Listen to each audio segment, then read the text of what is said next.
You know what we should do one of these days is make a theme in like a different key. I don't know what key that one is in because I don't know music that well, but yeah, me neither. Make like maybe a key of D. Right, sort of like how in horror movies they'll do like a minor key version of like a otherwise happy children's song. Yeah. Maybe we could do maybe for like a Halloween episode. That could be good.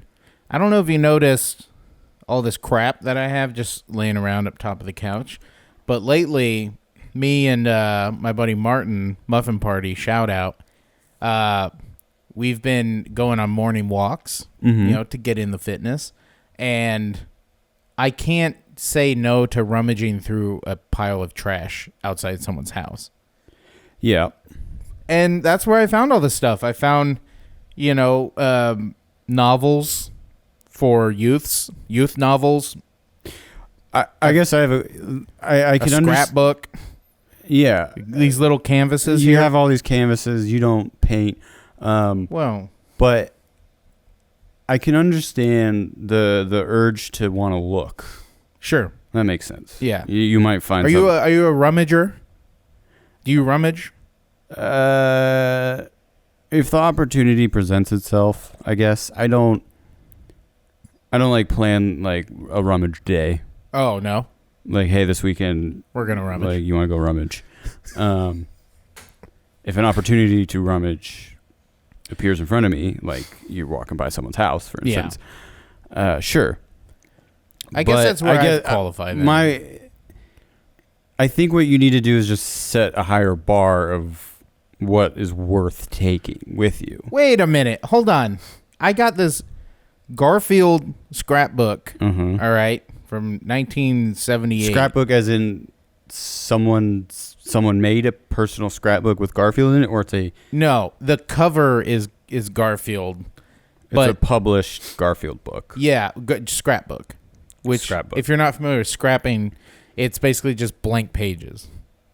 Blank pages that you can put whatever. You it's can like put photographs for your book. It's so this one in particular, they've only used about 6 of the many pages that are in there. So I'm going to have to get rid of their history and write my own.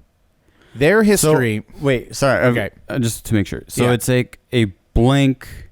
Just blank Garfield themed. Not so. Scrapbook. Okay. No, to clarify even further, the pages inside are like a burlap brown. Completely blank, no sign of Garfield whatsoever. No, like, watermark. No watermark, no clever little cartoons in the corners, nothing. This is strictly Garfield's on the cover only. So it's a blank hardback book. I correct with a paperback Garfield correct cover. You once again. It is the outer shell of the book is hard, but it actually is kind of a cushion material. You can see it right there. See, it's kind of like squishy. It's underneath my canvases. Yeah, the blue book. Yeah. So it's kind of like puffy hardcover, but currently there are... puffy hardcover. Yeah. Okay. We're releasing my novel on puffy hardcover. Right now it's currently filled with seeds. Not seeds, I'm sorry. The little like... Someone planted seeds and then put the packaging from the seeds. So they scrapbooked. It's like a garden the scrapbook. little seed envelope thing. But seed pouch. Here's why I love rummaging. Okay.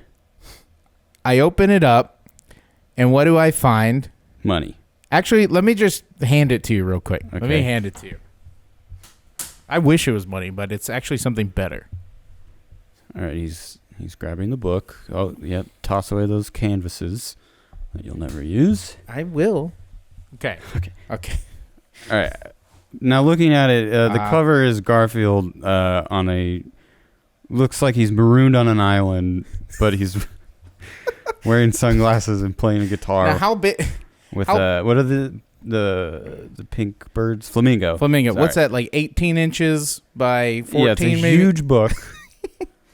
Now go and it just says scrapbook on the cover. Yeah. Now go ahead and open that puppy. What's the date on the back? Copyright 1978. Great. All right, open this thing up. Now, what's the first thing you see here? I see some pictures. Okay. Or I see what I assume is pictures. I only see the back of it. Uh-huh. Flip them over. Oh, nope. Now tell me, read that. What does that say? Oh, wow.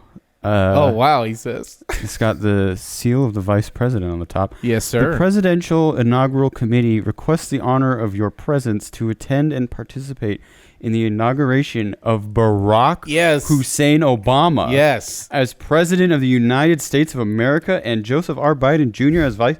I mean, this is an invitation to the inauguration. Yes, it is. And that was just buried in this. See, that's the benefits of rummaging. You never know what you're going to get. Also, I'll tell you another thing I got, which I'll actually show you, and I think you're going to love it because let's just very quickly talk BugCon, the August 20th and 21st, I believe. I think we'll be there the 20th. We'll be doing live Dreamcast podcast. We got a bunch of great stuff in store. I have one of the prizes I obtained through rummaging. Okay. So as you go through that, there's a little more Obama stuff there. Yeah, this is... Go through that, explain what you see. I'm going to get the one of the many prizes we're going to show. I'm just going to hold it up and show you. I might not show it on camera, but here. So, explain what you see. Well, yeah, I see, like you mentioned, a lot of those things you would stick if you planted seeds and you want to know where you planted each seed. You stick that little thing in the dirt, and it tells you. There's a lot of those taped in here, and a lot of receipts for the seeds. Now, this is interesting. This is a receipt from Home Depot from July 16th, 1999. I want you to guess. I mean, do you remember what the total of the total monies paid that day for seeds? Not only seeds, you got, I think there's about 7 packs of seeds. Wow. A coil ring, 2 daisies. 2 pairs of gloves, a knee cushion, a seed bucket, topsoil. I'm guessing $63. 55. Ooh, 55. Topsoil in 1999 cost $1.97. Wow. Now, is that a whole bag of topsoil? How inflation. Thanks, Joe Biden. All right. Yeah. Speaking of which, here we go. Check out this sucker. Blair, can you come help me? Blair? Uh-oh. Blair! She went out to the laundry room. I'll try my best to hold this up. Ready? Without damaging it. Wow. Okay. It is a poster.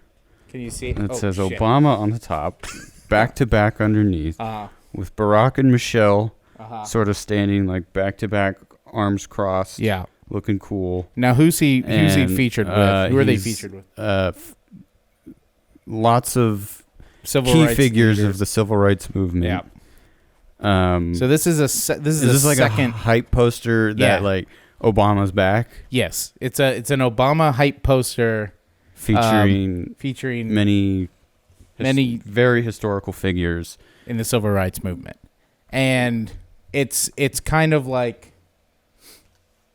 Yeah, it reminds me kind of like the old, like, did you ever listen to No Limit Records? No. At all? That was like Master P's, like, record label. Oh, okay. But me and my brother were obsessed with that and, like, that whole scene while it was happening.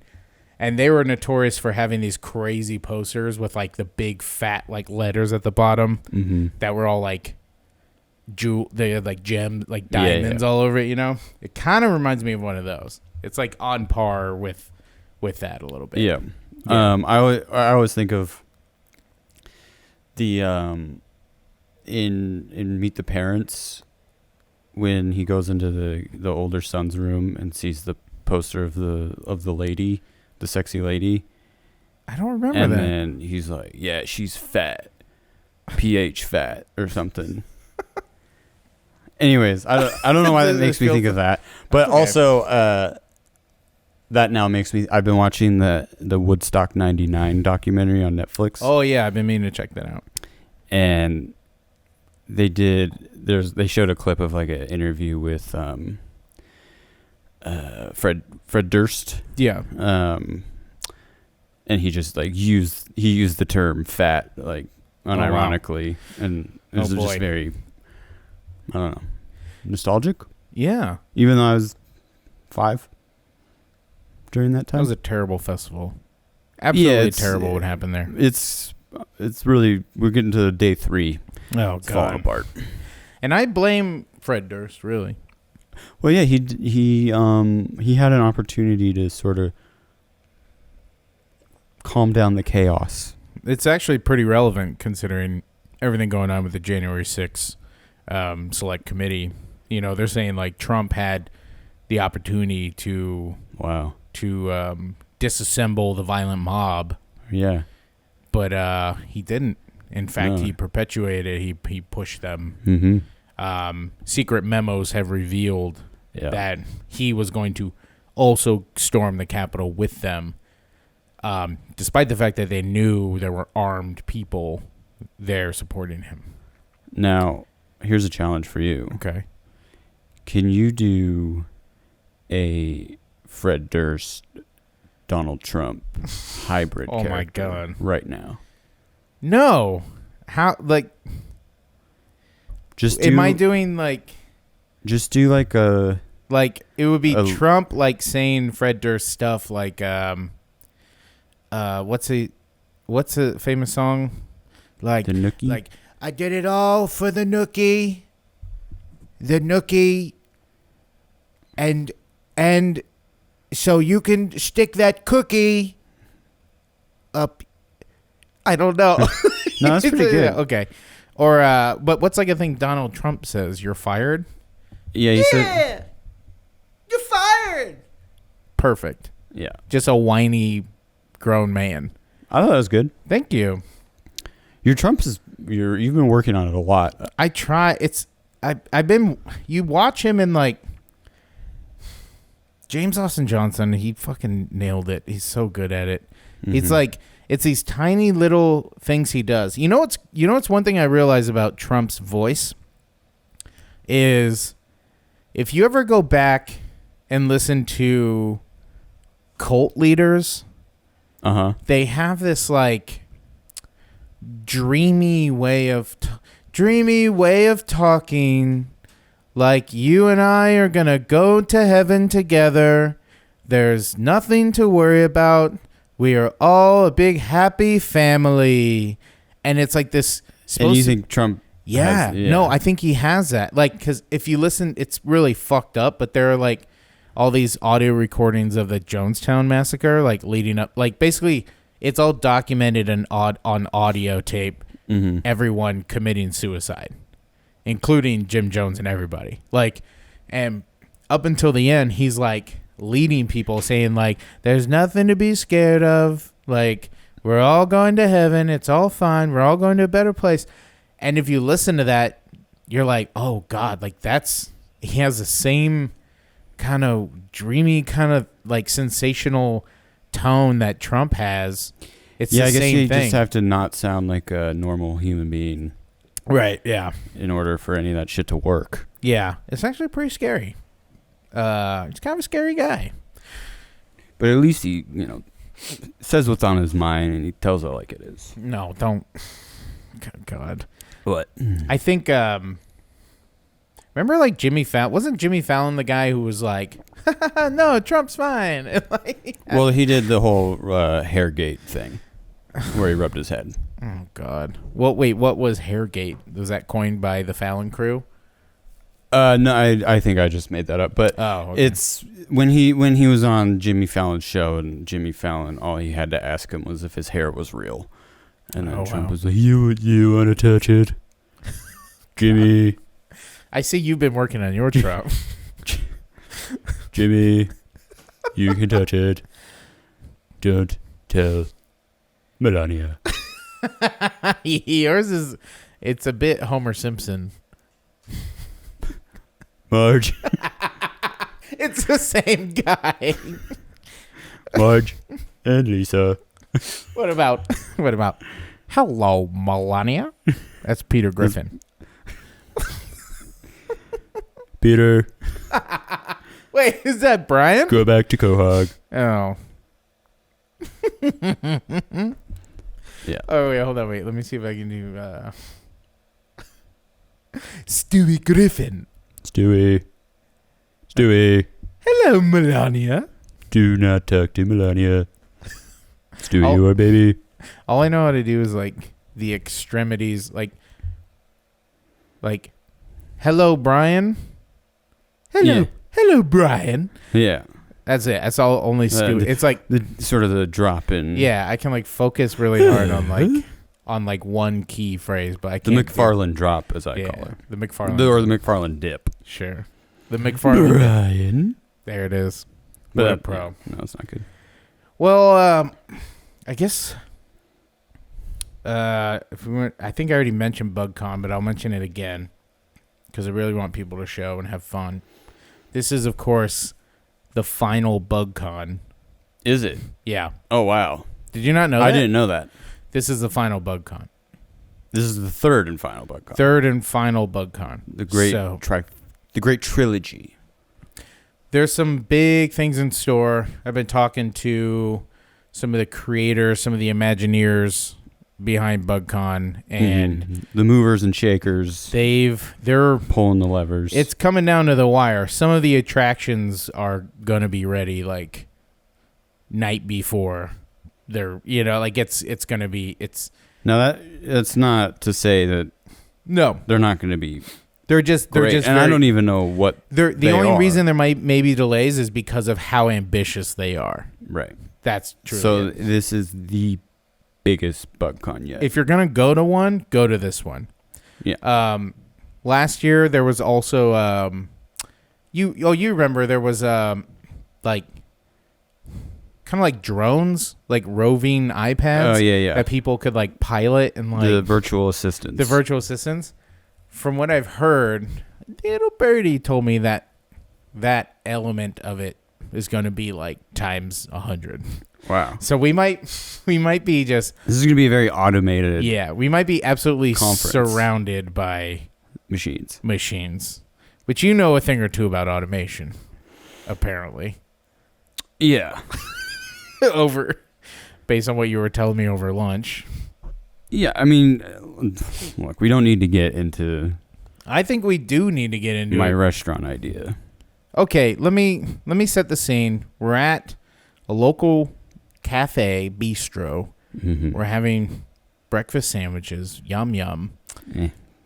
Okay. Like 6 out of 10. Their bagels are garbage. Okay, that's okay. And we love Mark Cuban.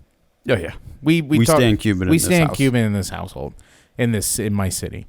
I mean, I love Shark Tank as a whole. I watch it. It's like Shark Tank is like some people put on Seinfeld when they want to like fall asleep or Friends or whatever because it's like comforting. It's like soul food.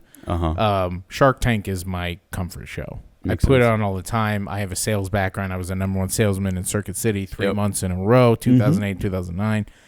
And Mark Cuban, of course, has he redefined the prescription drug industry. Mm-hmm.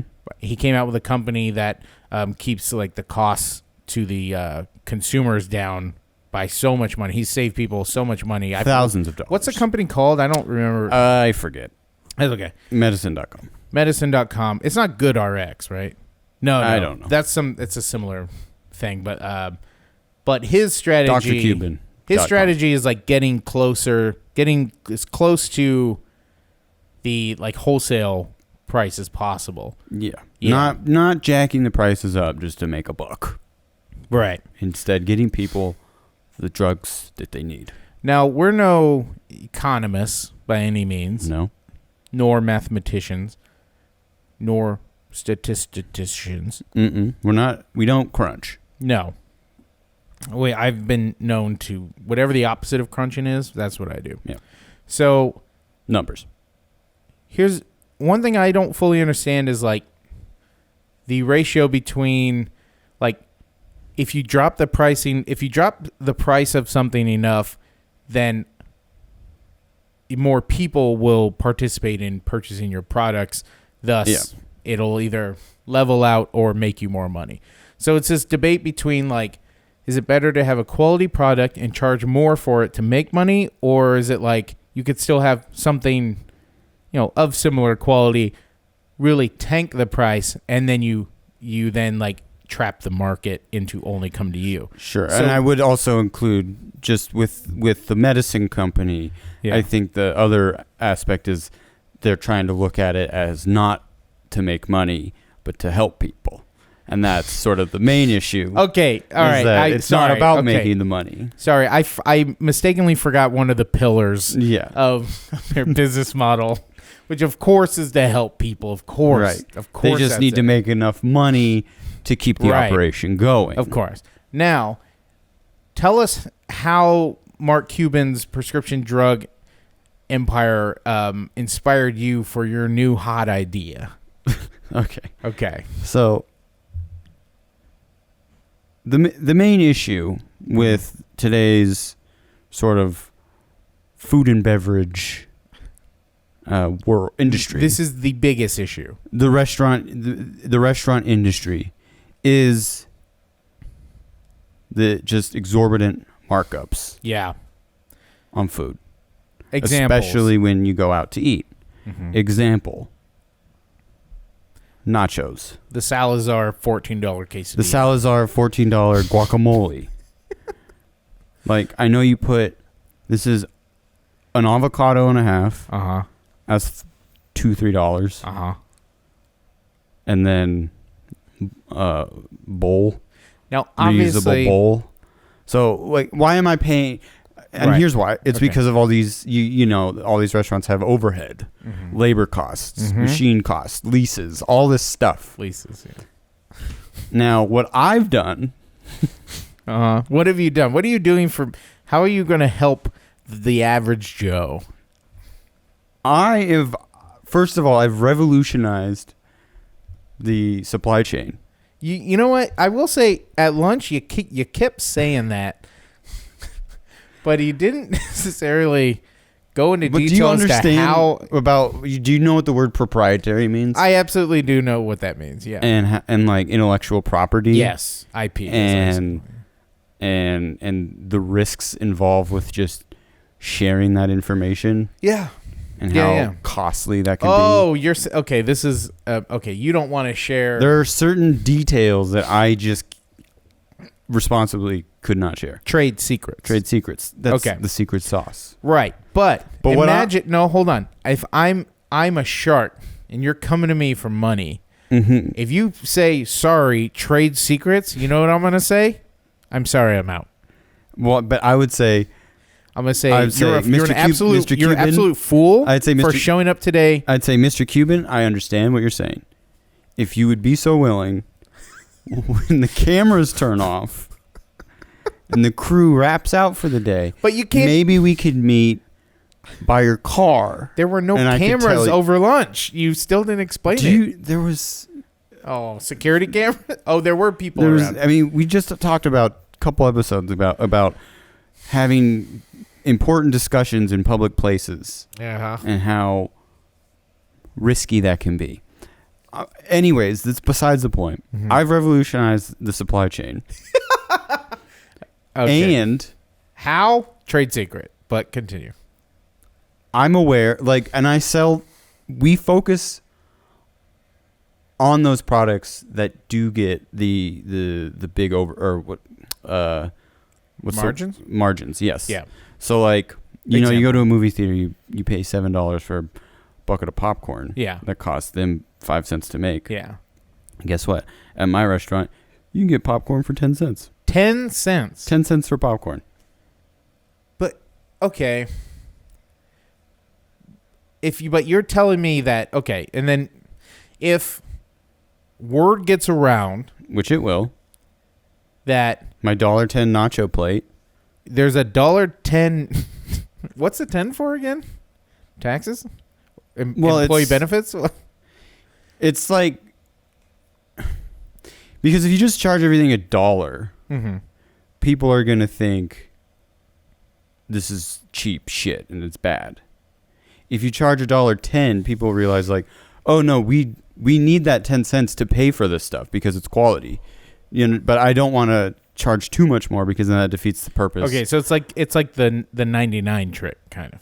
Sort of, but in the opposite direction. Okay, I'm not trying to make people think that they're saving money because they are. You inherently are saving money by coming to my restaurant. I understand. I'm just saying the 10 cents extra is to show that it's quality. I hear you. I hear you. What you're saying, I hear you. However, so through word of mouth alone, because you wouldn't have any extra money to put towards advertising. Well, and that's the same thing with the medicine company. Yeah. They're not spending money on marketing. I don't need to spend money on marketing because all that people need to hear is, oh, those margins, you're cutting those. You're passing the savings on to me. I'm in. But you might do like a run of podcasts. Yeah, well, I mean, that's easy. Yeah, like that's the beauty of today's media landscape.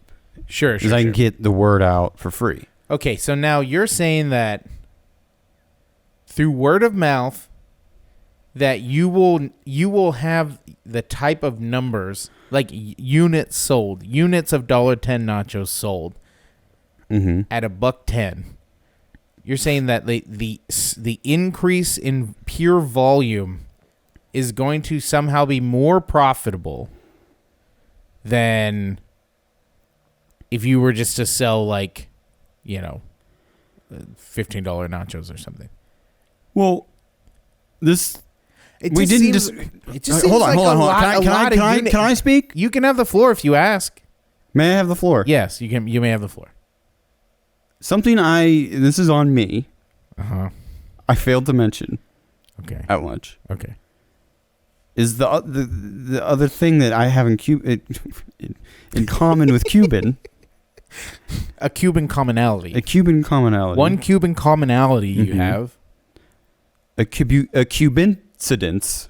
A Cubancidence. Yeah. A Cuban commonality, also known as a Cubancidence, is that there is a sort of moral and ethical foundation to this whole thing. Like, food is a human right as well. Correct. And so, you know me, I'm not Mr. Big Bucks. I'm not, Richie Flashes over here with my chains and my turtlenecks. You're right. I've never thought of you as a Richie Flash. I'll say that with 100% certainty. So, not really a Richie Flash guy. Richie Flashes. Richie Flashes, yeah. I'm just here to provide a service. Yeah. A self-sustaining service, because the money that comes in goes right back out in the form of our cheap nachos, our cheap popcorn, and, soda, French fries. May I be Mark for a second? Overhead. I know you don't like talking about it, but it can't not exist. Right. You got napkins. You got toilet paper, straws. Right. So silverware, dish soap, lease, like all this stuff. Now, here's the thing. You tried telling me over lunch, that you could sell 1,000 hamburgers at $1.10. At $1.10 out of one location each day. Yeah, with BurgerBot. With a burger bot to replace the chef or the cook. Yeah. Okay? Welcome to 2022. I'm not dissing the modern age of food preparation. There's hamburger robots. Now, then obviously, what about the engineers and the upkeep? Yeah. When's the last time you were using one of your fancy computers? No, and it just stopped working. Robotics are a complex Exactly. system. Computers are complex, solid state. There's a lot of work and thought that gets put into them, and they work. It just based on my very low end calculation of $30,000 a month to keep, which is stupid. It'd be like 100,000, but like $30,000 a month to keep this burger place open. Yes. Well, it's a restaurant. It's a restaurant that also has $1.10 nachos and popcorn, I guess. French fries. For 10 cents. Also, did I talk about how the walls are lined with vending machines? I think not yet, but I think that this is a very Americana restaurant. It's food. No, hear me out. What is this America it's basically first? It's not. I'm not going. No. I'm not doing that. I'm just saying that you're basically. This is like capitalism. The restaurant. No, it's not. It's the opposite. How you literally just had them going to line the walls with vending machines for what purpose? For more to make more money? Well, yeah. I'm not like ignorant of the reality that. You literally said we're gonna replace employees with machines. No, BurgerBot makes burgers. I sell a lot more than just burgers. All right, I didn't talk about how I'm going to team up with you, Mr. Cuban, in this situation. I'd like to team up with you and share resources. So I know if I can get your customer information, knowing the people that are saving the most money on their prescription medication. Guess what? They're saving all this money. They don't need to make as much money anymore. Yeah. So then they can come work for me part-time at a lower wage. Mm-hmm. But there's tips. But you're doing like the East Coast thing of like you make $4 an hour, but you keep all your tips. But it's like I feel like we as a society, which is could be considered a different word for what I'm about to say, but we as a society have forgotten what it's like to be a part of a community. Jeez Louise. You understand? Community, right. Yeah. Right. So this is a place where a community can come together, enjoy a meal without feeling... You're saying you're a community-tist. Sure. Okay. But the point is, people want to be inside of my restaurant, whether you're working, eating, getting a soda, just because of like. Have you thought like what makes a person happier than saving money? And you get a bunch of people that are all simultaneously saving money together in one space. You realize this has been done already, right? Not by Mark. Who do you think? Jeff. You're Jeff? No, not my dad. Jeff Bezos. This was his thing. He made a website. This was his thing. He made Amazon.com. No. Go click it. His thing was this is real life, baby. His thing was, I want to cut out the middleman. I want a consumer direct to vendor. I want to cut slash the margins. I want to go through my site. I give you the price for that big screen that the big box stores got for. Guess what he didn't consider, though? The environment, human life, quality of life for employees. Exactly. And you're going to do that by paying people less? No. No. Is that what you said? No. I am just merely calculating. How is it again? You're going to better these people's lives? It is a pillar of your business, but it's not the main pillar. It's like making money is like. I just feel like sooner or later, there's money to be had for everyone involved. I've already done the hard work. I've revolutionized the supply chain. Keep saying that, and you haven't shown a lick of proof showing how you've revolutionized the supply chain. But I guess I just have to believe you. When Steve Jobs showed you the iPhone, where you're like, show me how did it happen? No. But no. Oh, wow. There's this awesome final product in front of me. Great. I don't care. But the final product that you're presenting to me is a piece of paper that you've written down that says, I have revolutionized the supply chain. You're not showing me that. You're not showing me in what way. Like when I look at an iPhone, I can see there. You can't. This is a device, iPhone. But I can hold it. I can use it. It's literally just your words saying I've revolutionized the supply chain. Also, what does that mean? Revolutionary can be negative in a way. That it just means different. Like, how did you revolutionize the supply chain? Also, how do you get? Let me ask you this. I guess from like a seller perspective, where I'm Tyson, Tyson Farms, right? Yep. I don't care who comes to me. I'm sure they have different different agreements with different companies depending on like how much poultry you're buying, right? You know, but like, what incentive do they have? I'm not working with Tyson. Okay, so you're working with like local farms. Look, I gotta know who you as Cuban. You got it, Mark Cuban. You gotta explain to me. And I say, Mark, end to end. You can't pull trade secrets. Turn these cameras off. Oh my God, with this executive privilege bullshit.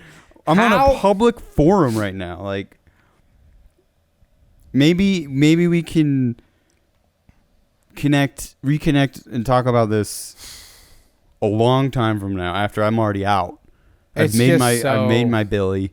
I'm out. Mark, you've made your Billy. All right. Like, can we go to the emails now?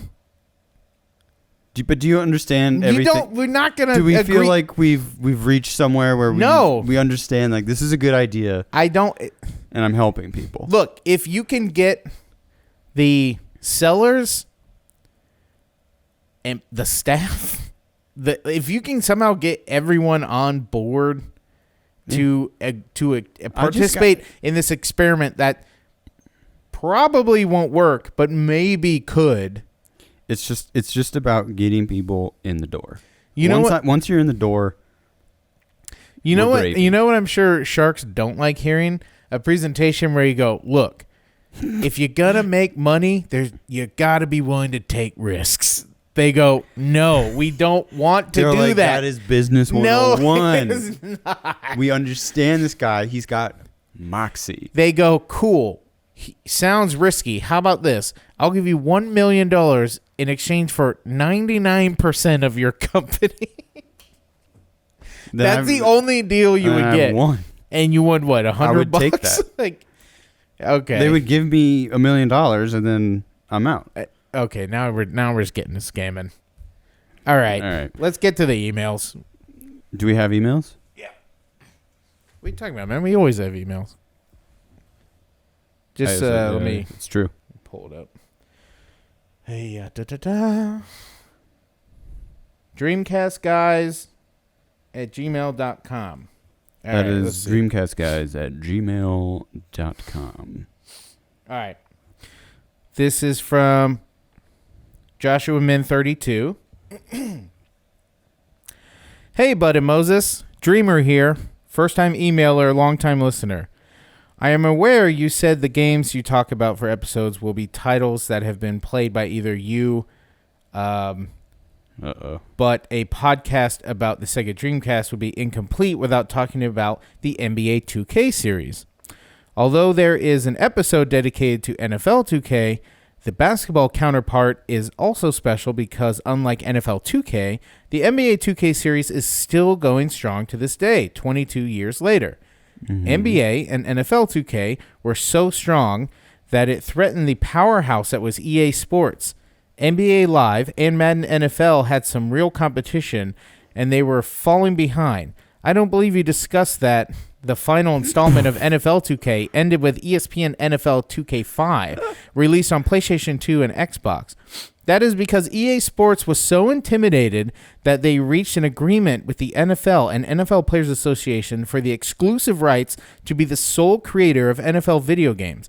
ESPN NFL 2K5 is widely considered to be the greatest football video game of all time, regardless of era. When NBA 2K was released, it completely changed the way basketball video games looked. The graphics were top-notch for its time, and their motion capture technology got player models, facial expressions, and countless physical movements in the game.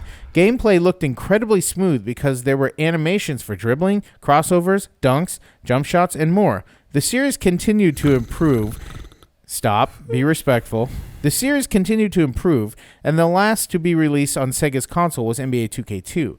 That was the best one yet, and while the Dreamcast was fleeting, it set the foundation for the future of basketball video games. The series' growth was so exponential that EA Sports NBA Live series was discontinued after NBA Live 10, years after it became clear it was the inferior product. The NBA 2K series will forever be linked to the Dreamcast because of its origins. All right, that's my piece. I look forward to hearing from you and the rest of the content you churn out. Piping hot regards, Joshua.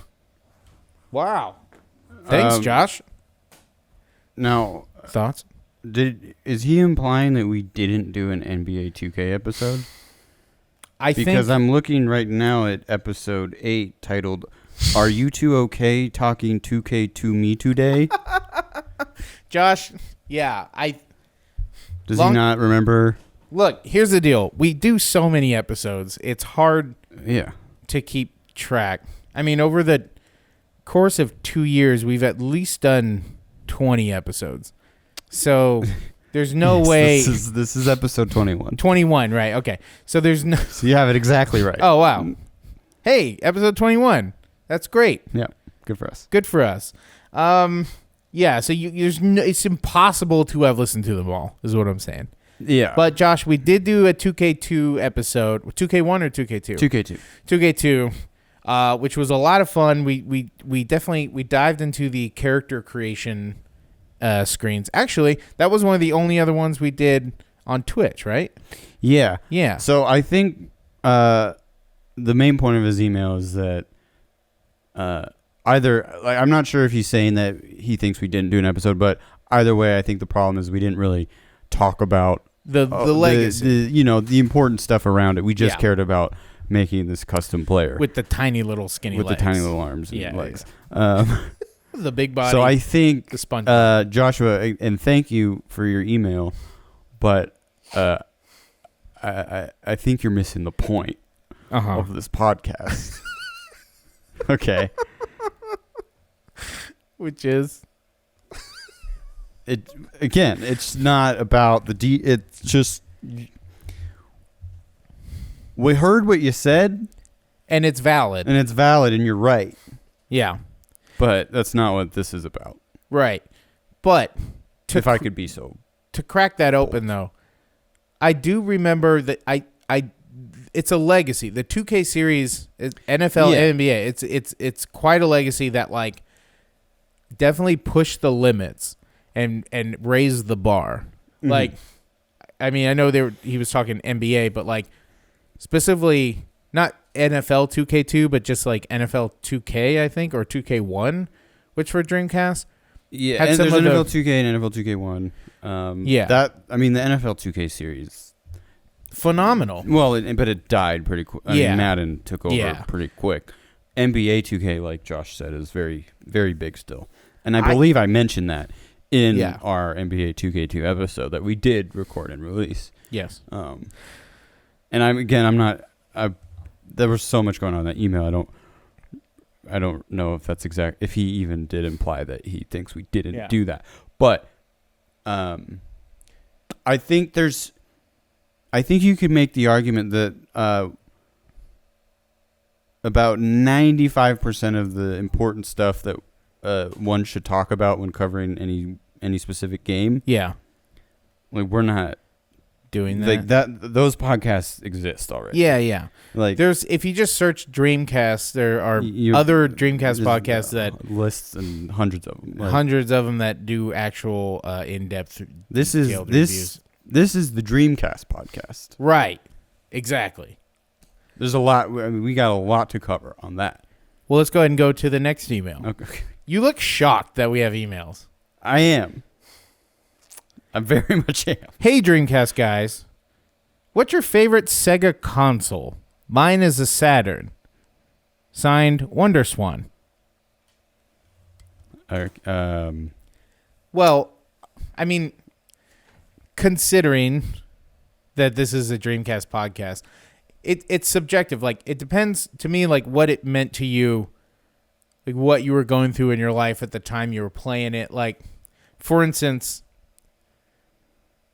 the Sega Dreamcast represents a new beginnings for me.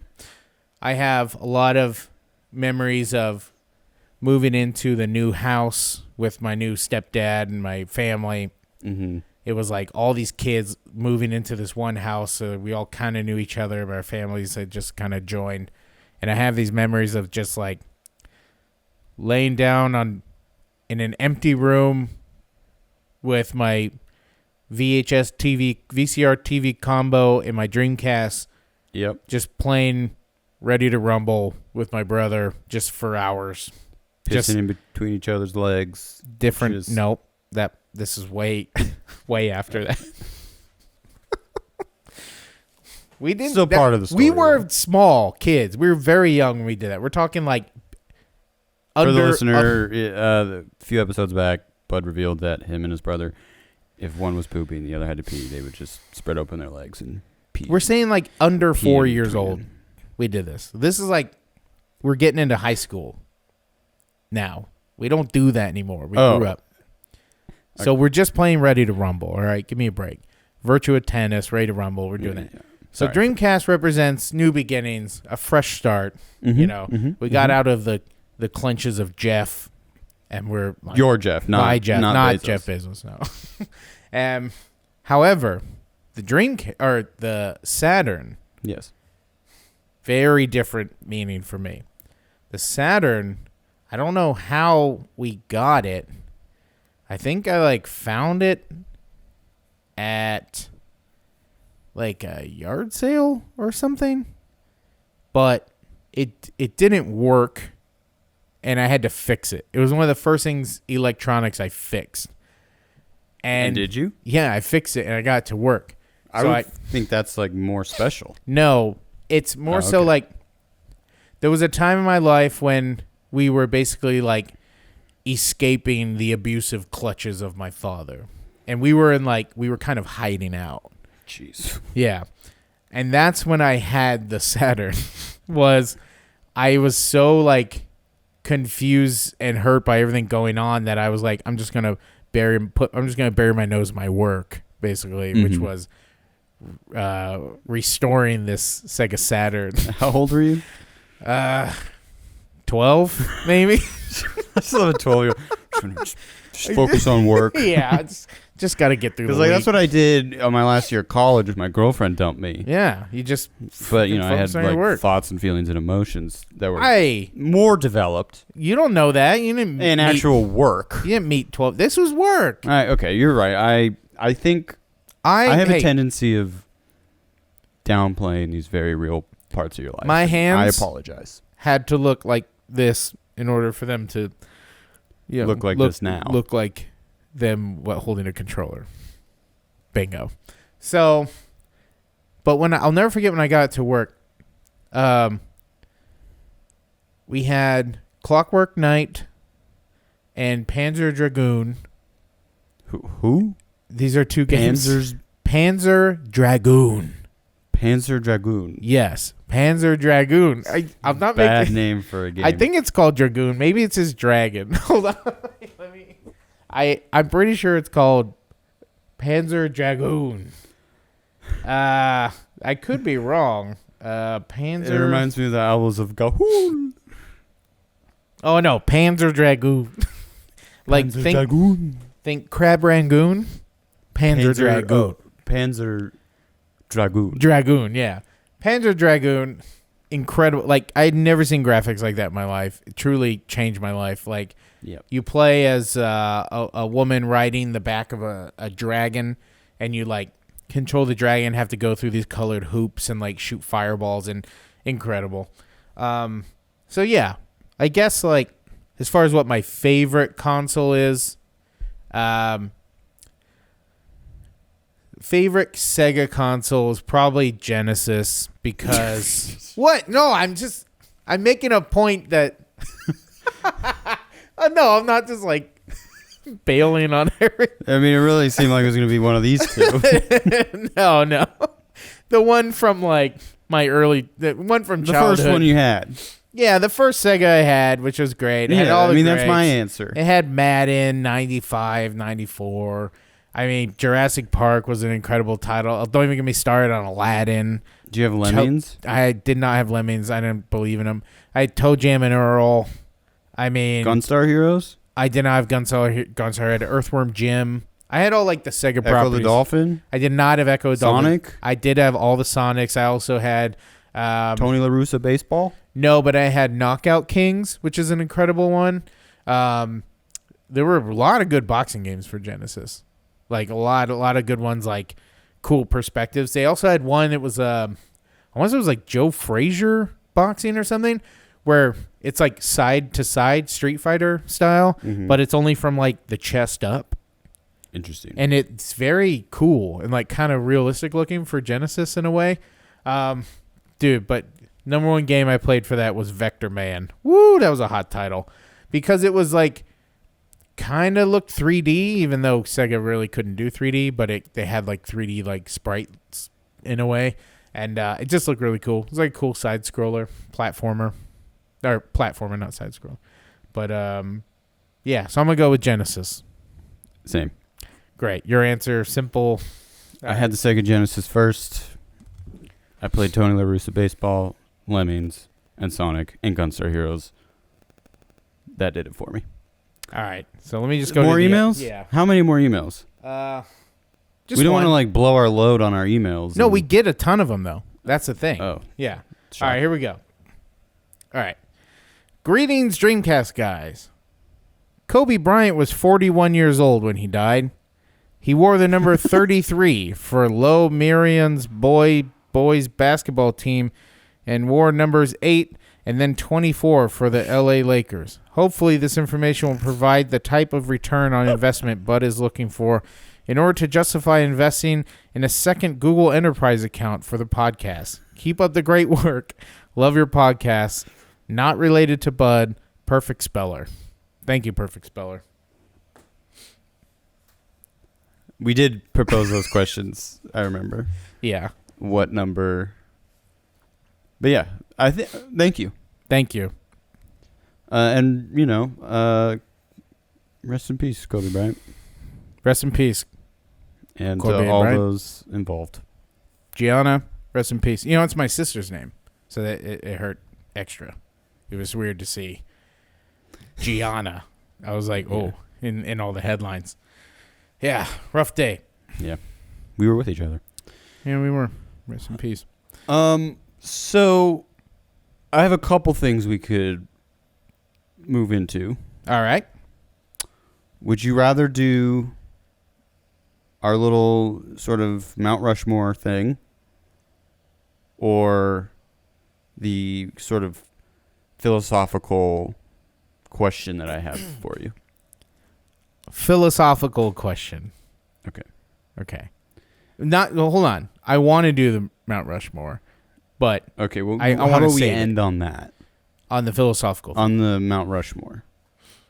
But you gave me an option of Okay, which we one can do I'd whatever you want. I what do feel you like wanna the do now? philosophical question is more my jam, Okay. and I'm not prepared for the Mount Rushmore.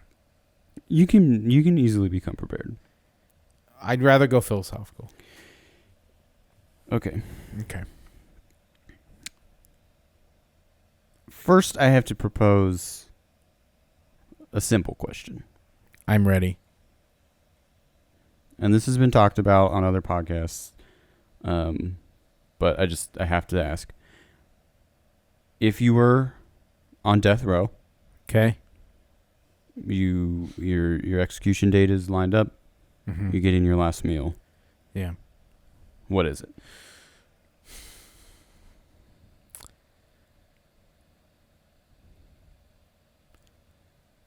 So that's tough. I guess I would want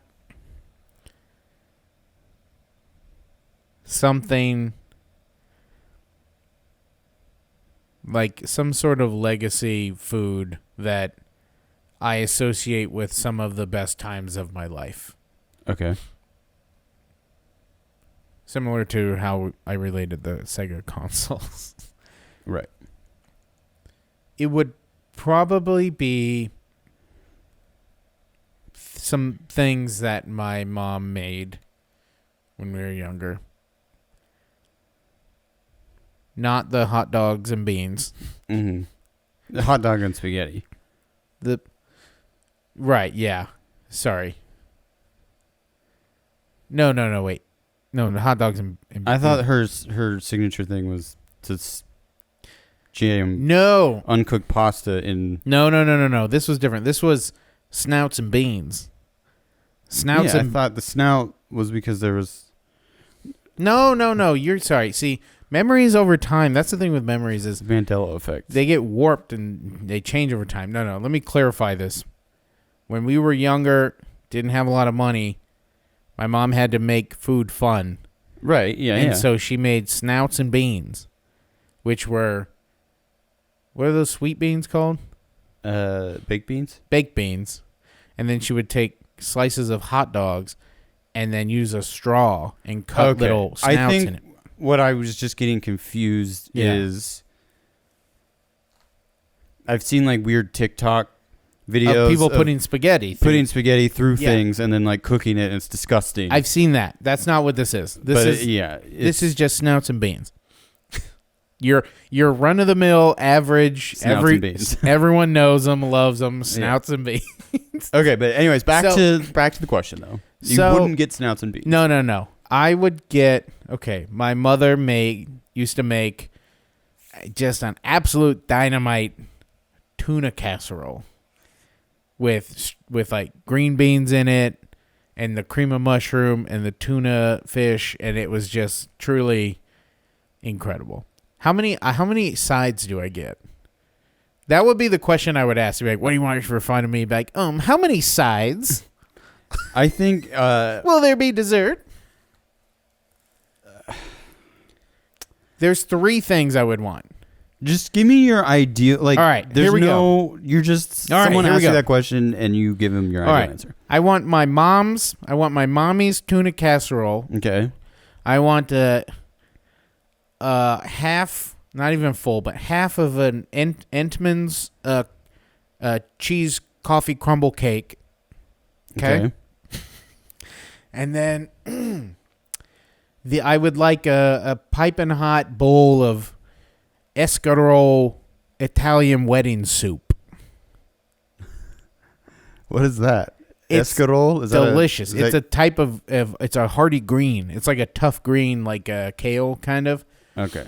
But you boil it in the soup and you roll it with these tiny meatballs, and it's got like Parmesan cheese in it and stuff. Ooh, it's good. My mom and my grandma make it. It's incredible. Okay. And just like a lemonade. Okay.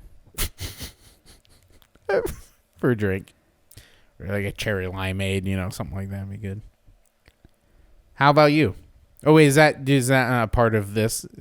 It's not important what I want. Okay. I'm ready for part 2. Sorry it's taking so long.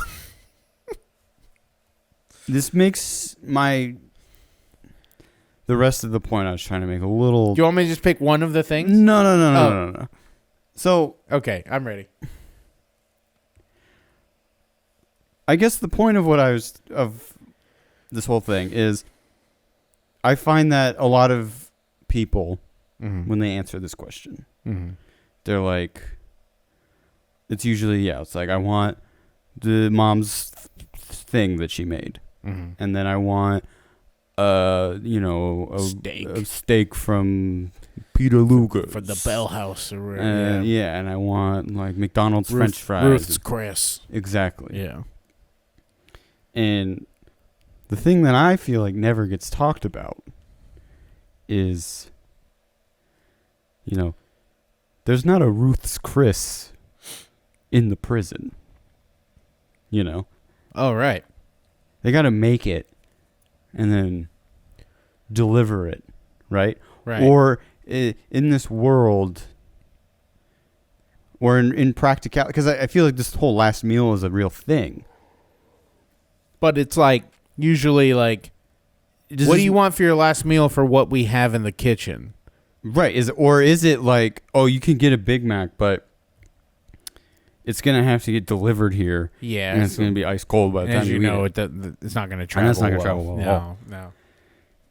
So then I guess for your situation, now are you asking for your mom to come to the prison. If that's a possibility, I'd be and that's why your answer kind of ruined this thing because your mom probably would want to come and if that were be there for her boy. If the rules allowed that, that would be cool.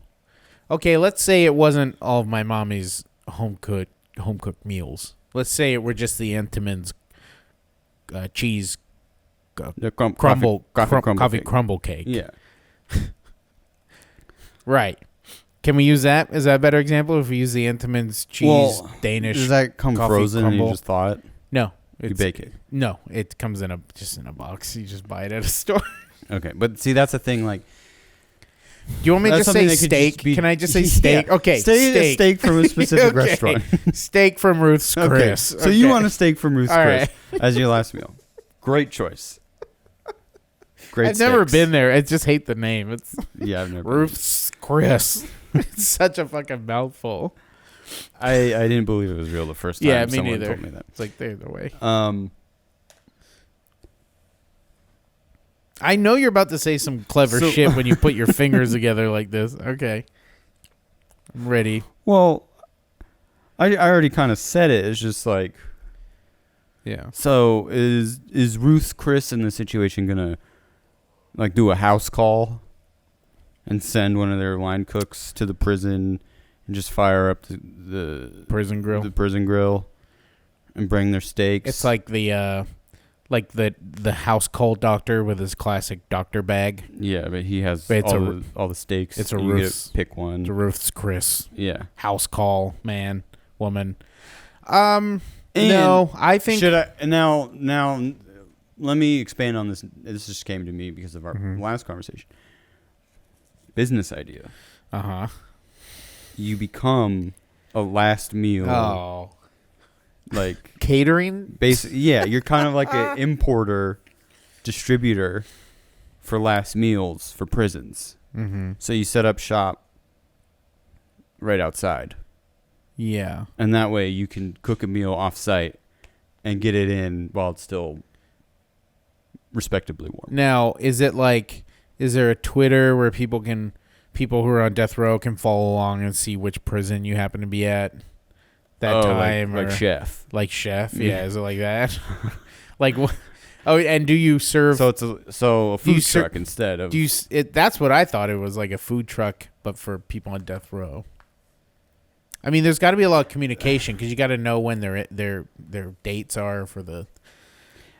And I feel like we just need to address that we do not believe in capital punishment. No, at all. We're ignoring a lot of things right now. Correct. By focusing on this. Yeah. And I just want to make sure that's this is all hypothetical. This is all for goofs, ladies and gentlemen. All for goofs. That being said, yes, I think it could be a great way for a dad and his son to bond over the summer by touring across America in their truck. To all the different state penitentiaries. Yeah, dishing out. And they could get like licensing deals with Ruth's Chris. Like, we make Ruth's Chris steaks here. Certified Ruth's Chris steak. Right outside your correctional facility. I always think about death row. Like, if I were on death row and I knew, like, okay, this is my day, right? Mm-hmm. And I also know that if I uppercut one of the guards and try and bolt for the door, you got nothing to lose. They'll probably kill me. I just wonder if like people on death row have to be like kind of watched a little more because like they're trying to like they really truly have nothing to lose. Like there's no promise of like, hey, 20 years you stick it out, maybe like you be a nice guy and don't cause any trouble, maybe we'll let you out in 15. You're like weighing the options like, okay, that's a really long time, but like I at least might have a little life, you know. But if you're on death row, like you're like, I'm running for the fence and I'm going to try and climb the razor wire because I don't give a shit. Like, I'm dead tomorrow or whatever, you know? Like, well, now, like a majority of, like, people who face that. Clearly, I don't know any. Forever. Yeah, I don't know anything you're on about death row for a very long time. Usually. All I know is the concept of the idea. I don't know. I have no experience as to what it's actually like. I've never seen any documentaries. I'm not informed at all. This is probably a can of worms that me and you should not have opened. Sure, because we know I'll nothing. Take responsibility for that. All right. Because I thought this.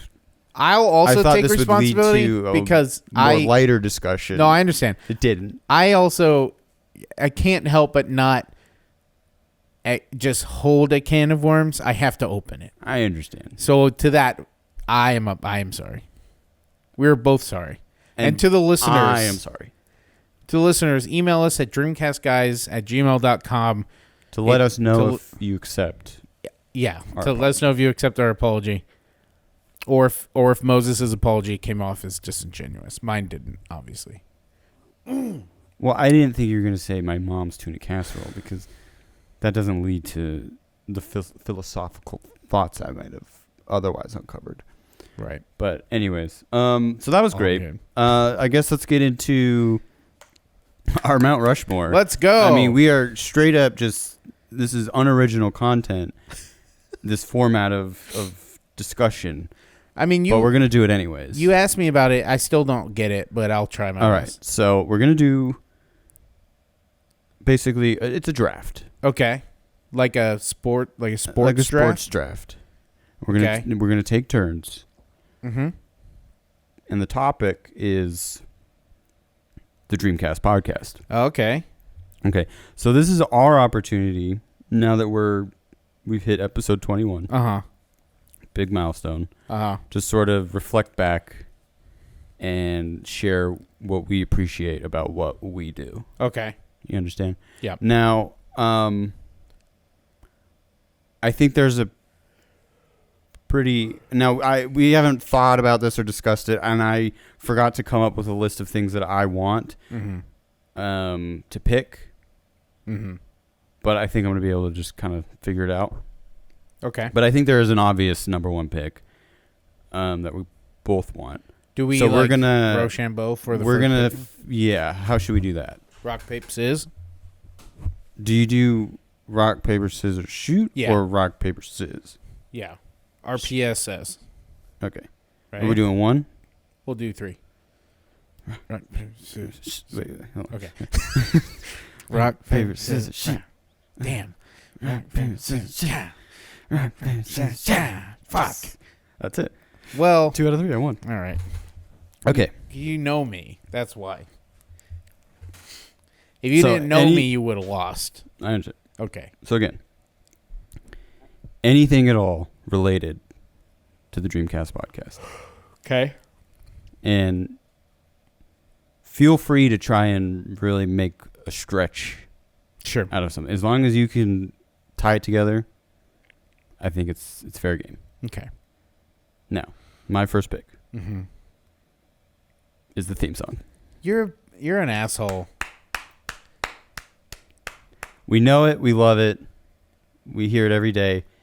Maybe right here, let's just play a little... I love that part. Yeah, it's a good part. Okay, my first pick would be the headphone splitter. Because although you may not know this as a listener, but the lack of headphone splitters has been an issue in the past until I bit the bullet and I spent the $8 on a pack of them, and since then, smooth sailing. We have a splitter going into a splitter right now, and it's working. It's great. This whole, like those kinks we were talking about, like when we took that 6-7 month hiatus. Yep. It was basically we just needed the splitters. We need splitters. So my first pick on the Mount Rushmore would be the official Dreamcast podcast pack of splitters. I think that's a great pick. Thank you. Thank you so much.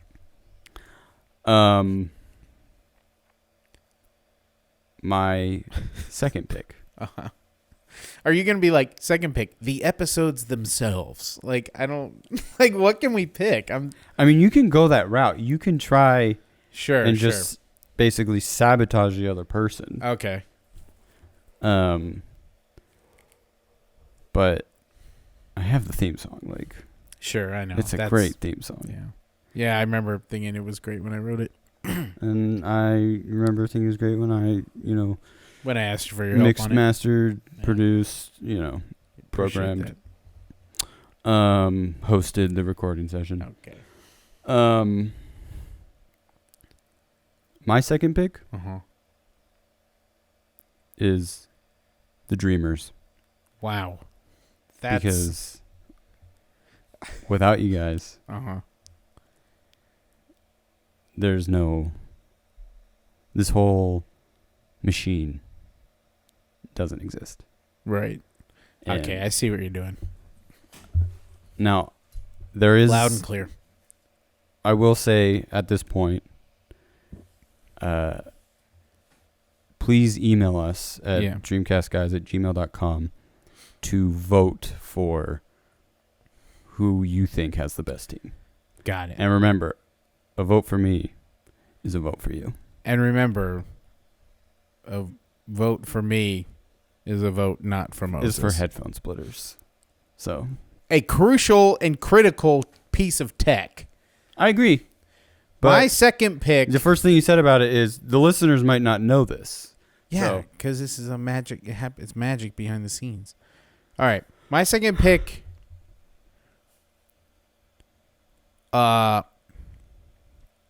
Okay, my second pick will have to be your girlfriend, Allie, because what a lot of listeners at home don't know is that Moses actually doesn't like doing this podcast. He actually really hates it, and unfortunately, without the rallying support, me and Moses' girlfriend are in cahoots to basically inspire Moses to show up, because he really doesn't want to be here. So when he says stuff like the Dreamers, take it with a grain of salt. Mm-hmm. But without Allie and her support, there's no way he would be here. In a few ways or another, he wouldn't. Right. He wouldn't even be in Altadena. I'll say that. Mm-hmm. So, Allie, you are my second Mount Rushmore person. Is it? I guess not a person, an item. And she's She's a critical piece of my radical rock. She's a pick. People can be picks. Okay, my second pick is Moses' girlfriend, Allie, and of course, second to headphone splitters, the headphone splitter pack. Okay. Okay. So my third pick is Bud's wife. You can't. Blair. What the hell? Okay, here we go. Okay, now it's on. As you, the Dreamers, and members of my squad know, we are broadcasts on the airwaves of the Buzzcast network. Yes. Shout out Buzzcast. And without Blair's high-profile connections, we would not be where we are. Wow. And have sort of the high standing that I know we do within, the Buzz community. Right. Also, I'm aware of sort of Blair's role as the foundation to all things that are good in Bud's life. Now you're pissing me off. And without Blair, yeah. Come on, folks. And for the record,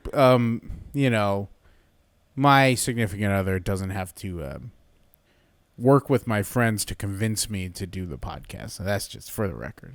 Sure, right. But my significant other doesn't have to do the dirty work for us to get us into these meetings and into these these large rooms with important people. Right. Bug LLC or whatever. I understand. So, yes. Okay. Theme song, Dreamers, Blair. Great squad. It's a pretty good squad. Damn. Okay. I'm going to say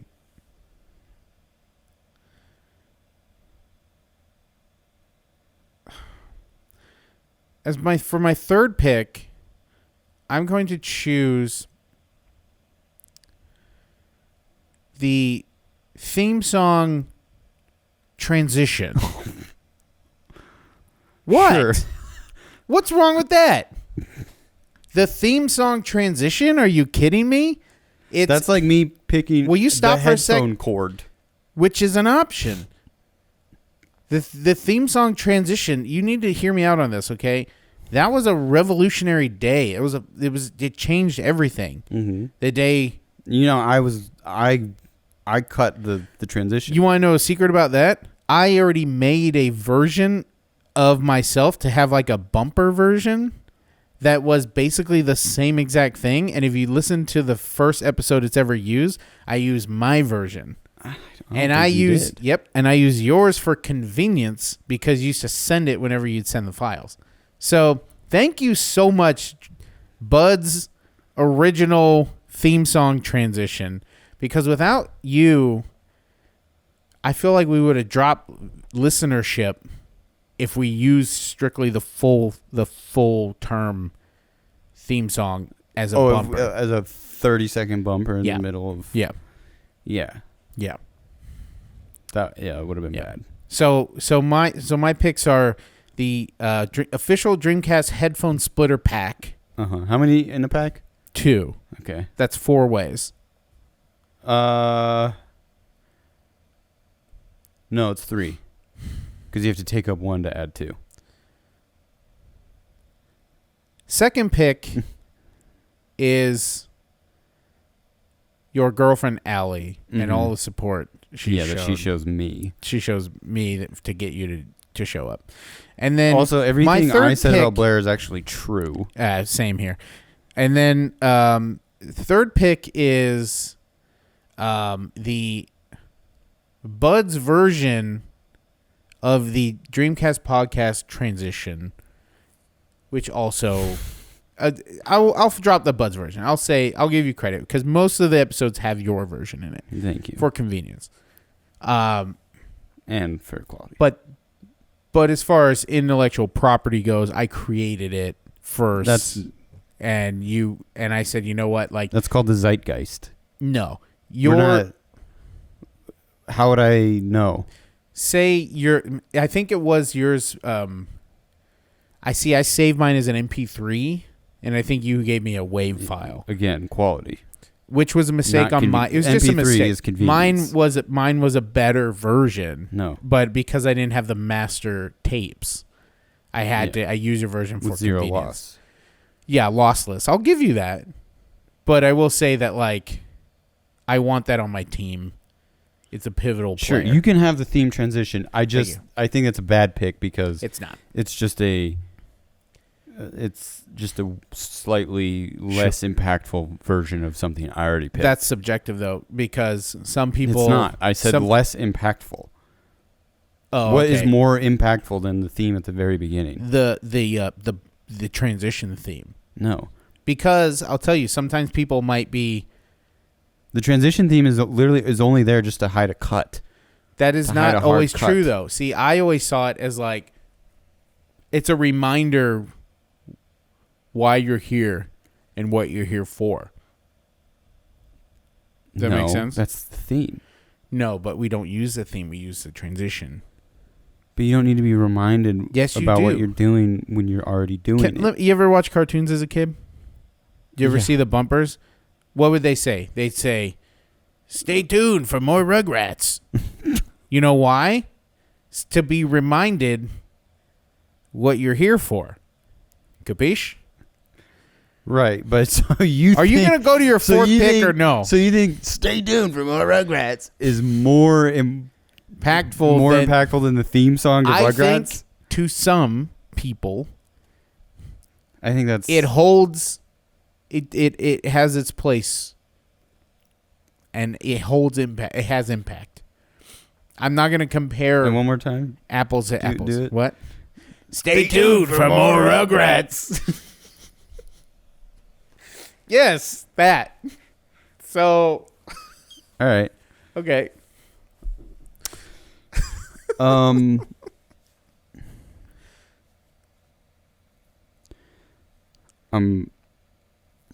split between a couple things. Split like a splitter. Which begs the question, should we do a couple like bench spots? We Honorable could. mentions. Sure, we could do some honorable mentions. Okay.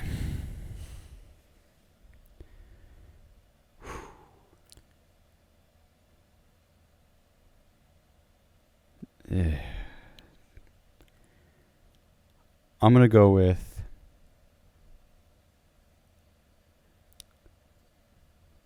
the butthole. Fuck, dude, you're okay. That's fine, because I'll tell you what. I knew you were going to snake the butthole from me, and I have a counter. I just want to highlight Sure. some...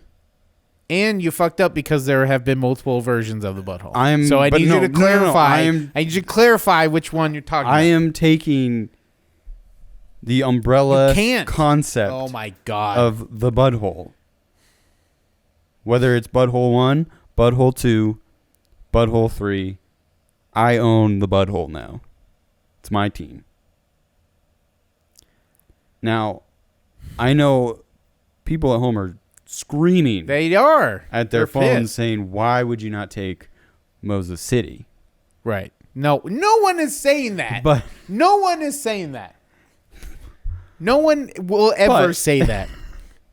The butthole is mine and you stole it from me. I am man enough to admit that the butthole has had more of an impact than Moses City, even though Moses City is more near and dear to my heart personally because it's the space that I share with my sweet, lovely Allie. This is who like you took from me. This is like the Mighty Ducks when they came after Adam Banks and they said, due to where you live, you cannot be a hawk. You have to be a duck. And he said, zoning. He said, districts. I'll never be a fucking duck. I get to circumvent all the rules. I get to take what's mine. And I'm taking the butthole. All of them. Yeah, that includes future ones, too. Well, I'll tell you this. The breakfast nook had to walk I know. so the butthole could fly. Yeah, fly onto my roster. So what I'm claiming back in its humble origins, you and I, nothing but a couple mics and a little laptop, not really, loud air conditioner. just loud air conditioner, just figuring out what do you want this podcast to be? What are we gonna do? I am taking full ownership of the original and future breakfast nooks. That is my fourth pick. Oh, you did it. No. What I'm saying is you can have you can have future breakfast nooks. I'd love those. But guess what? There will never be. There's You only don't know one. that. There's only one breakfast. You don't know that. What you're claiming is what you're claiming is to know the future, and you don't know the future. no. What I'm saying is mine has precedence. There has been multiple buttholes. Yeah, but I pay only been homage. I one- pay homage to humble origins, and I respect that. And so much that I respect Humble it. origins have nothing to do with then future breakfast nooks. Who's the guy who's on the NBA logo? Jerry West? Yes, Jerry West. There's a reason why Jerry West is on the NBA logo and not LeBron James.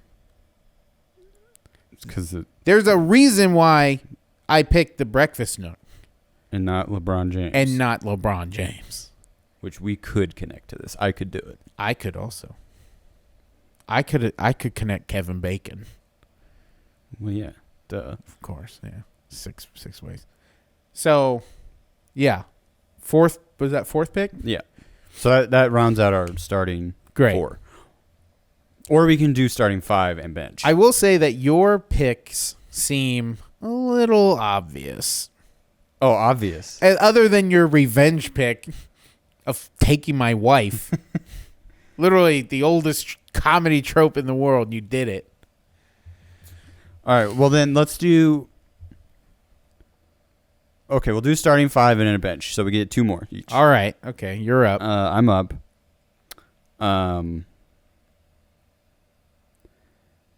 Do you remember when, to go back to NBA 2K2, when we finally accomplished the, what's it called? Pick and roll? No. And we passed. Yeah. We scored the way we were trying to score all game. Yeah. And it was being live streamed. Uh-huh. It got clipped. Yeah. I think a ton of people watched it. Mm-hmm. To me, it was the moment that me and you were the most as one. I see. And realizing, like, this is why we do what we do. Sure. So, if we can insert either for the audio version, just the audio clip of that right here, and then also the video, just so people can know what I'm talking about and understand the impact that I think this moment had on our entire venture. Screen. Yes! Yes! We did it! Clip that! Clip that, dude. That felt good. It felt really good. Oh, well, yeah. Whoa! Dude, that was great. You go right. So I picked that moment from Are You Two Talking 2K to Me Today? Got it. Yeah. Episode 8. All right. Okay. I like this where the tone has gone. The fifth one. The fifth one is going to be a personal pick. One that listeners may not understand why I picked it. They may not even accept my pick as, good. Uh-huh. But I'm doing it for me. Because Oh, I mean, nothing as good as this as was headphone splitters. I mean, no, that's The official critical. pack. The official Dreamcast podcast headphone splitter pack. There's a segment. I would argue not critical. Excuse me? No. We don't need to monitor our voices. Yes, we do. I'll tell you we why. could just do it without headphones. I and tell it you would be why. fine. I tell you why we need to monitor is because I have a throat clearing tick that I have that I'm very self-conscious of. That is unfortunately not on the table to pick as a pick or a bench seat. So don't even try it. But what does that have? There it was. Yeah, there it is. Hearing it makes you not do it? Yeah. Have you ever seen the King's speech? No. Okay, the King couldn't give a speech. Uh-huh. Turns out that he just had to put little headphones on him and he could talk. So yeah, it is important. I thought it was like an old-timey movie. No. Grow up. For my fifth pick, I choose, of course, for the OGs out there, for the old timers, the short-lived but absolutely wonderful segment, the Dream Sequence. The Dream Sequence from the Dreamcast podcast sits proudly as my fifth pick for its innovation, creativity, and bar-raising gusto, bravado, and panache. Mm-hmm. Panache. For it was very good, and it was very insightful, and I got a lot of good feedback from the early days. Before the pushback from all the suits. Right. The Dream Sequence was a budget cut, basically. Which is stupid. There was some tech involved, we had someone playing piano. And that was right after we got signed by Buzzcast, right? Mm-hmm. So if anything, I would say that Blair kind of killed the dream sequence. No. Which makes me wonder, no, is she a viable member of my team? Now I can separate. Actually, you know what? It makes her even better member because I didn't like the dream sequence. I thought it was. I thought I was with the suits. We went into that meeting. Wait, were you talking? We went into that meeting sort of. I was kind of playing both sides a little bit. You son of a bitch! That was I put my heart and soul into that dream sequence bit. I understand that, and it was good. Honestly, it was good content. It was content on a good podcast. It was part of a good thing. If you liked the dream sequence, email us at dreamcastguys@gmail.com. We need how many votes do we need? 60? We need 60 votes, 60 yes votes in order to break the filibuster and get the dream sequence bit back on the show. To get it back into approvals. Into litigation. Yeah. Escrow. It'll be talked to. We'll bring it up in the next meeting. Yeah. Quarterly meeting. Email us. We need 60 yays. Okay. All right. So we're stacked. You got a bench pick? No. I have a bench pick now. Okay. So my starting 5, just to recap, theme song, Blair. Your wife, Blair. The Dreamers. Yeah. Don't do that. The Butthole. Yeah. And the moment on NBA 2K2 episode. Yeah. I'll admit that I'm not feeling great about that pick. That's okay. Because I don't think a lot of people will remember it. Right. But I remember it. Yep. Riding the bench. My sixth man is the Dreamcast podcast. Okay. The whole thing. You can't do that. Why? Well, because my bench pick was going to be myself. So like, how can the whole thing it's too blanketed of a, like, everything we've said is part of that. Right. So you now have ownership of all my picks? Okay, fine. The name? You can pick the name, the Dreamcast podcast. No, I don't. That's not. It's not a great pick. I pick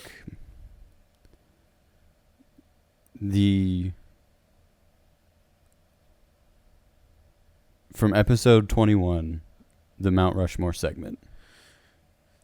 Jesus, that's. Now I have all your picks because I have the whole segment. Now we're getting into, like, you can't wish for more wishes stuff. You're getting into that because you're it's telling me I true. can't wish for more wishes. You can't. Everyone knows that. There are rules made by God that no one can break, and you're breaking one of them. You can't just own everything that I said. Okay, fine. Play the game. Play the game. Can I pick? Yeah, you have the floor. I pick Bud. You're an asshole because I heard. You got to keep that stuff close to your chest, my man. Fuck you, dude. Why and look, though? Why? Why do you pick me? I'll say it, man. Say look, it. Yeah, I'll hear it. If Bud has to go to the bathroom and I have to vamp, it's bad. Yeah. If I gotta go to the bathroom, the podcast gets better. All right. Okay. I'll say it. All right. It's a good pick for you. It's a great pick. Now I have Bud and Blair. I have a whole marriage. I have a marriage. I have a place to live. I got music. Jesus. And I got you, the fans, the yeah, listeners. but you don't have any way to split the signal. Everything you don't I have need. any way to split the signal two ways. I don't need the signal. You have the Twitch knowledge because you have me. Shit. You got the logins to upload the episodes. Also, I know how to make a multi-output device on the computer. Not the same. It is the same. Not the same. In a sense, because I can monitor. I can monitor from the Zoom. Not the I can same. monitor from the road. How are you going to handle the latency? I'm not worried It'll about drive that. you crazy. There's that. Trust me. All right. That's not an issue. My first bench pick. Well, let me say. one bench pick. I get one. Okay. My team is so much better. I have the official Dreamcast podcast Headphone splitter pack. I forgot what I let's see. And then I have you picked Allie. Your girlfriend Allie and all her support. The Dreamcast theme song Transition, which some would say is equally as important. It's because it reminds you of what you're listening Rugrats. to. Reminds you there's more Rugrats. The Breakfast Nook. Fourth was the Breakfast Nook and all future Breakfast Nooks. Yeah. Which you say there will never be, but you don't know that because you can't tell the future. Okay, what I'm saying is, even if you have another Breakfast Nook in the future, it doesn't mean anything to the show. You don't know that yet, though. Because there's another reason why we stopped recording the Breakfast Nook, because it sounds like shit. You don't. That was like one. Halloween That was wood one and- Breakfast Nook of. You don't know. I could come to next time you come over here. I could have a full Breakfast Nook ready, fully soundproofed, and it could be. Do you great. know how expensive Breakfast Nooks are? Doesn't matter. Friend of the show, Aiden. Yeah. He just moved into a new spot. Got a Breakfast Nook. Yeah. Looked a lot like the one you had. Mm-hmm. He said it was used and it looked pretty shitty, and it was still like $500. So It's fine. I would spend to win this argument. I would spend upmost of $5,000 cash. Just on to the prove Nook you right. and Yep. like sound Just dampening on stuff. principle. Yeah, I would spend $5,000. Sure. So, what was my last one? Breakfast Nook and then the the Dream Sequence. The dream sequence, of course. You would think that I would pick you. However, I wouldn't. exactly. And I would, however, pick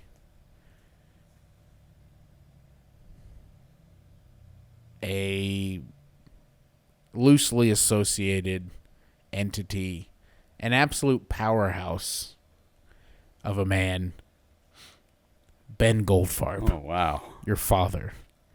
Because for a long period of time, we had no support whatsoever. Sorry, limited support, minimal support. We had support from your number 2 pick. Yeah. But she was supporting me to get you to show up. No, So we were living I will together. say You were living in my I apartment. have the floor. I will say that Ben was. I would often get messages from him through text message or call or email through dreamcastguys@gmail.com, Mm-hmm. asking very direct and specific questions about content related to the podcast. Yep. No one was doing that yet. In at like that the time. podcast In the space. No, in our podcast space. And if it wasn't for this one little glimmer of hope to keep pushing and live your podcast dreams Mm-hmm. from your father, Ben Goldfarb, I don't think we'd be here today in Altadena, in my house. Yep. Which is actually not an official butthole. I never said it was. No, I'm just saying, for the record, the butthole's back there. You bought my. I bought have that. Where you Twitch, where you stream from all the time. Sometimes I stream out here. So, just going forward. Oh no, sorry. There's not a stream that goes on that I don't know about, and I don't get a piece. But of. see, here's the thing that you actually don't know about is if I don't claim that I'm streaming from the butthole, it's not a butthole stream. It's just my office. No. Yeah. Oh, you didn't know the rules. Oh, that sucks for you. I didn't know. You didn't know the rules. I make the rules. You should have investigated. I own this shit. You should have investigated the rules. Oh, the rules are before. mine now. Oh, and guess what? That rule's dumb. And it's out. You inherited my rules. No, I inherited the butthole and the rules that lie within it. You don't know the rules of the butthole. butthole. And guess what? I also inherited. Ladies and gentlemen, he doesn't know. I own you. See, now he's saying he's trying to say everything in the butt. No. Oh, wait, you actually picked me. I picked you. Fuck. And I picked the butthole. Well. Yeah, so email us. Hit him with the email. Dreamcastguys@gmail.com. Email who you thought won the draft. Mm-hmm. Any picks that you think we forgot. Okay. I have a few off the top of my head. Yeah, I was just kind of thinking of something. Like the email address. Yeah, that would have been a great pick. When you revealed the story about you checking out your own ass. That was a good one. Or the fucking the doll. The shrimp and the tuna. Shrimp and the tunas. Like, but I guess like you have me on your team. That's true. So I have all of that knowledge and memory and information. Like me not having you on the team literally makes no difference from having you on the team, considering that you don't really give much. I said that already. Sorry. Oh, did you? My bad. I didn't mean to reiterate that. I apologize. I would argue that if you put your team together, you don't have a podcast. Oh. Okay. But if you put my team together, I mean, the only thing that I'm missing on my team, and I almost drafted, was the microphones and the recorder. Can I say I knew what you were going to do? And so what I did was I cherry-picked critical items that will make your dynasty crumble. I picked all your Achilles heels is what I did. And you had multiple heels. But a lot the of thing legs. is, I'm not me anymore. I'm you. I picked you. I didn't pick you, though. Who still owns you, though, if I didn't pick you? You do. You're still you. That's a purgatory that I don't even need to worry about anymore. You can't displace yourself. You can only make room for the items, the picks. You make room for them, but they do not replace. All right. Well, it doesn't matter because I already have me. Well, guess what? The only way I wouldn't have me anymore is if you took me from me, like I took you from you. But I didn't take you, so you still have me. So I now I got your Achilles I have heels. you. I have all your Achilles heels. I have both of us. I have the support of your girlfriend. I have the splitter pack. What are you gonna do without the splitter pack? Nothing. I have headphone splitters. You can't go buy. You can't use that or buy new stuff. You have what we have now at this point in time is the Mount Rushmore reality that we live in. I understand. Thank you. So, I think at this point I only need one pair of headphones. Without the transition music, I guess you do have. I have critical elements. It's like Jenga, dude. You're missing crucial pieces to the Jenga, and the tower's not going to stand. But you know what I just realized? What? What is this? What is the thing that we always talk about before we record, and we try and do? Not have to stop for any reason? Not have to stop. No edits. Yeah. We're about an hour and a half into this. We haven't had to stop for anything. Yeah. There will not be a theme transition in this episode. No, I stand to correct you. Unless you just shoehorn one in. I stand to correct you because asked. No. Yes, you specifically asked for a moment to play the clip. I asked for let's play a moment from the theme song. And you held you don't remember. See, that's how useless Moses is.